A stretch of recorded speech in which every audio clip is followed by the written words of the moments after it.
আসসালামু আলাইকুম বন্ধুগণ। চলে আসলাম টুডেস টেকনোলজির আরো একটা নতুন ভিডিও নিয়ে। তো আজকে আমরা শিখব কিভাবে এনআইডি কার্ডের আবেদন করতে হয়। তো যারা বিগিনার বা যারা এখনো পর্যন্ত আবেদন করতে পারেননি কিংবা এনআইডি পাননি, আজকে শেখাবো কিভাবে ঘরে বসে এনআইডির আবেদন করতে পারেন। তো এ টু জেড সম্পূর্ণ না টেনে সম্পূর্ণ ভিডিওটুকু দেখুন, ইনশাল্লাহ উপকৃত হবেন।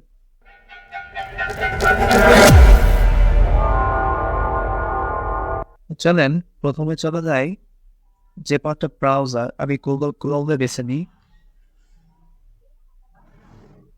এখন আমরা সার্চ বারে লিখব NID লিখে জাস্ট এন্টার প্রেস করি। এখন দেখতে পাচ্ছি বাংলাদেশ ইলেকশন কমিশনের একটা ওয়েবসাইট চলে আসছে, যে http://www.nidw.government.bd। তো এই ওয়েবসাইটে আমরা চলে যাই। বামাতের উপরে দেখতে পাচ্ছি NID অনলাইন সার্ভিস নামে একটা অপশন আছে, তো এখানে ক্লিক করি। একটু স্ক্রল করলে আমরা দেখতে পাচ্ছি এখানে দুইটা অ্যাকাউন্ট আছে, ঠিক আছে। তো প্রথমে আছে অ্যাকাউন্ট নেই। যদি আপনি এর আগে এনআইডি কার্ডের আবেদন করে থাকেন, সেক্ষেত্রে আপনি রেজিস্টার অপশনে ক্লিক করবেন। যেহেতু আপনি নতুন আবেদন করবেন, সেহেতু আবেদনে ক্লিক করবেন। তো তার জন্য সর্বপ্রথম আমরা নাম লিখব। এই নামটা যে আবেদন করবে অবশ্যই তার ইংরেজি নাম হওয়া লাগবে। তো আমি করি এমডি।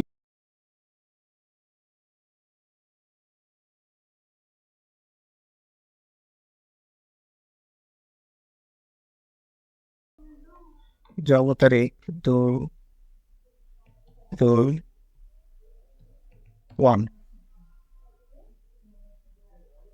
এবং ক্যাপচারে এখানে এই যে কোডটা আছে, এই কোডটা আমরা দেখে লিখতে।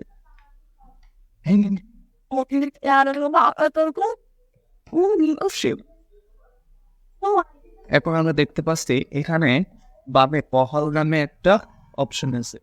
তো এই বামে বহলে আমরা ক্লিক করি। এই যে বহলে ক্লিক করি।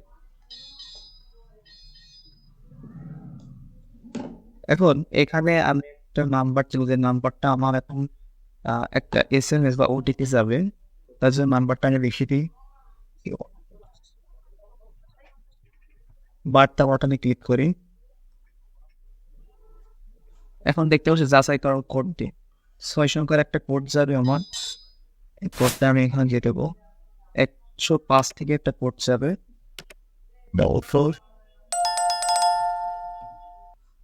এরপর আমরা আবারও বহালে ক্লিক করি। এখন দেখতে পাচ্ছি যে একটা ইউজার নেম আর পাসওয়ার্ডে একটা অ্যাকাউন্ট করতে করতেছে। তো এই অ্যাকাউন্ট করার সুবিধা হলো যাতে আপনি পরবর্তীতে এই অ্যাকাউন্টটা ঠিক করে কাজ করতে পারেন বা এখানে আবার ইউজ করতে পারেন।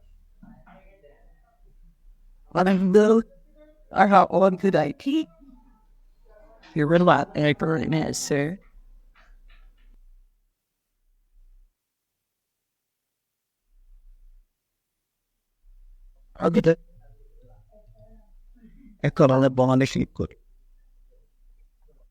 এখন আমরা একটু স্ক্রল করলে এটা বিস্তারিত ফাইল আছে, জাস্ট ক্লিক করি। এখানে আমরা তথ্যের একটা জায়গা দেখতে পাচ্ছি, তো এখানে এডিটে ক্লিক করি।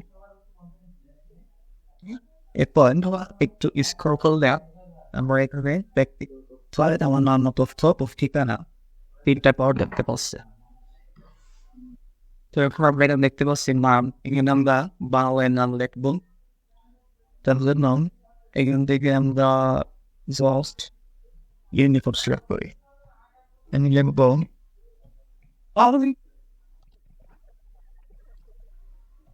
সামিউল ইসলাম, পুরুষ, রক্তের বি পজিটিভ, শ্যামমণি নন্দন নাম্বার 2001 111 2 4 7 2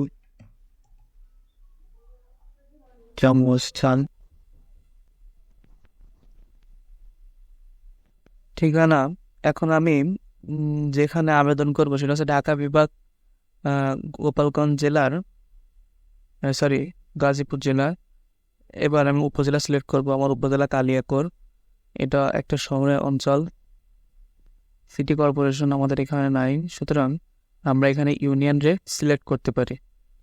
তো আমাদের ইউনিয়ন মৌচাকের গ্রাম হলো বাঁশতলী এবং ওয়ার্ড নাম্বার 02, এবং পরবর্তীতে গ্রাম আছে বাঁশতলী, বাসা হোল্ডিং নাম্বার। এখানে হোল্ডিং নাম্বার যদি আপনি জানেন তাহলে দিতে পারেন, যদি না জানেন তাহলে একটা হাইপেন দিতে পারেন। দর্শক বন্ধুরা, আমরা কথা না বলে ভিডিওটা একটু ফাস্ট করে দিই, যেহেতু এখানে জাস্ট আপনি আপনার যে বিভাগ, জেলা, উপজেলা আছে এইগুলাই সিলেক্ট করবেন, সুতরাং এটা আমাদের মধ্যে একটু ফাস্ট করে দিই। পূরণ করার পরে আমরা আবার আসছি।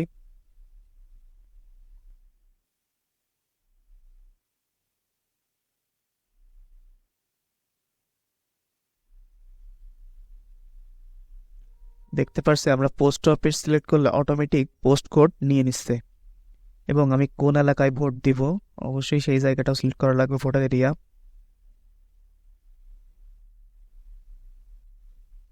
এরপর সবকিছু ঠিক থাকলে আমরা পরবর্তীতে ক্লিক করি। দেখতে পাচ্ছি এখানে কোনো প্রকার কাগজপাতির প্রয়োজন নেই, এজন্য আমরা আবার পরবর্তীতে যাই, এবং যে সাবমিট বাটন আছে ডান সাইডে উপরে, অবশ্যই আমরা সবকিছু দেখে শুনে সাবমিট বাটনে ক্লিক করি।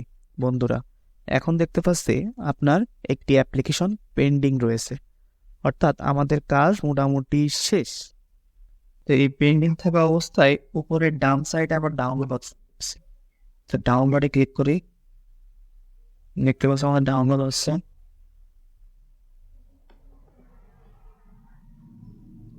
ডাউনলোড হওয়ার পরে এটা ওপেন করার পরে এখানে আমি যে উপজেলার, এখানে জাস্ট উপজেলার নামটা লিখবো কলম দিয়ে পিন দেওয়ার পরে। তারপর আর কোনো কিছু আমরা লিখবো না।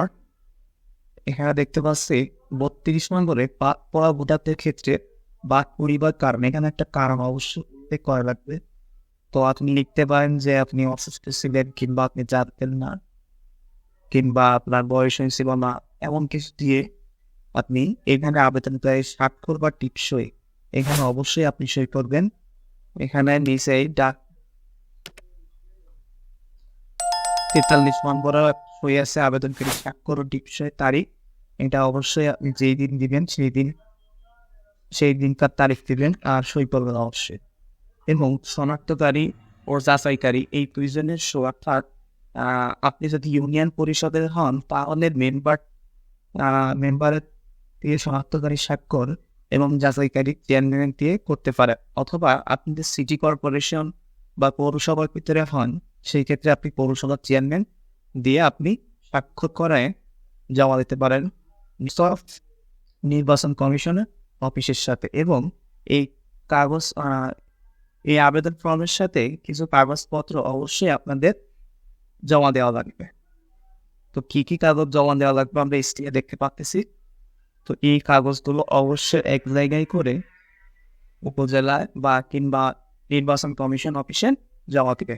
তো বন্ধুরা, এই ছিল আমাদের আজকের ভিডিওটি যদি ভালো লাগে তাহলে অবশ্যই একটি লাইক দিবেন, এবং সাবস্ক্রাইব বাটনে একটা সাবস্ক্রাইব করে অবশ্যই বেল আইকনটি বাজিয়ে দিবে, যাতে করে এমন সব আইটি বিষয়ক ভিডিও সবার আগে আপনি পেতে পারেন।